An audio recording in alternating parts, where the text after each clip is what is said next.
We're going to do a series of videos on the coordinate plane. It's a very fundamental idea that you'll be using throughout your middle school, your high school, and if you decide to university education, and more if you continue to do anything else. So in this video, we're just going to do a very light introduction to the landscape. So we're going to talk about what different things are called. We're going to be talking about what it is essentially. And then in the next couple of videos, we'll be doing more and more complicated things. We'll be doing things like how to plot points, how to draw lines, etc., etc. But let's begin. So a coordinate plane is just a grid. It has two things. It has two lines associated with it. This line here, which runs from left to right or right to left, so across, is called the x-axis. This line here that runs from top to bottom or bottom to top in this direction is called the y-axis. Now you can see here there are these lines with these numbers associated with them. What this is we call this the scale of the coordinate plane. It tells you how far apart things are on the x-axis, and it tells you how far apart things are on the y-axis. So this says that to go from one tick to the next tick, it increases by 1 on the x-axis. The same thing for the y-axis. If you just move up or down, you increase by 1. Now this point here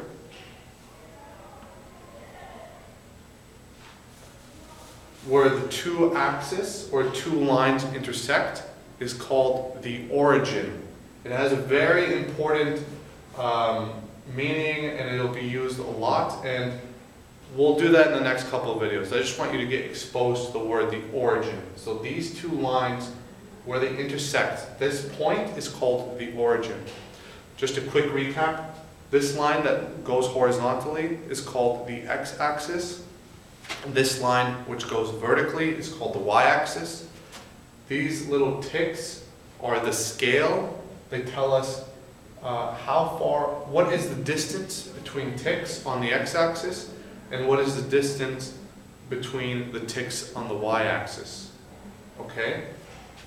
Now, let's see what we can kind of discern from just observing the coordinate plane. We see that to the right of the origin, all the numbers on the x-axis are positive. 1, 2, 3, 4, and this keeps going, by the way.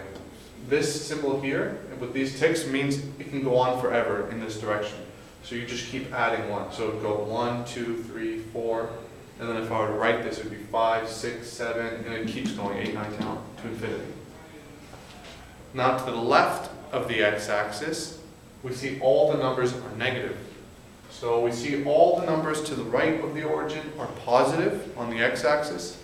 All the numbers to the left of the origin of the x-axis are negative. Now, if we look at the y-axis, we see something very similar. We see all the numbers above the origin are positive on the y-axis, and all the numbers below the origin on the y-axis are negative. The final thing we'll talk about are these 4 regions. So you can kind of see how there's like a block here, there's a block here, there's a block here, and there's a block here. These blocks are called quadrants. They're called quadrants. And they label them in this way. They use Roman numerals, and it's labeled in this direction, counterclockwise. So this is quadrant 1. This is quadrant 2. This is quadrant 3.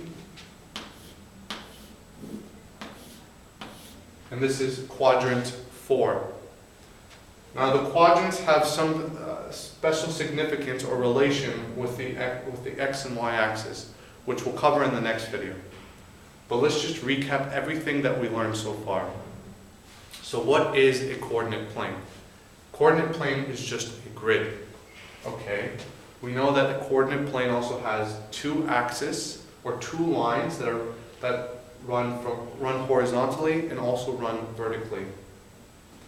The one that runs horizontally is called the x-axis, that goes this direction, and the vertical line, or the line that goes up and down, is called the y-axis. These little ticks are called the scale of the axis, and they say how far apart each tick is from each other. Now, we know that the grid is also divided into 4 parts called quadrants, which are labeled in increasing order, going counterclockwise. So 1, 2, 3, 4.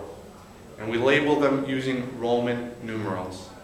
And the final thing is 2 things. Second last thing is that this point where the 2 axes cross is called the origin. And we know that these axes run forever. So this arrow is basically saying it goes forever in that direction. This arrow is saying it goes forever in this direction. This arrow says it goes forever in this direction. And this arrow says it goes forever in this direction. So that's the end of this video.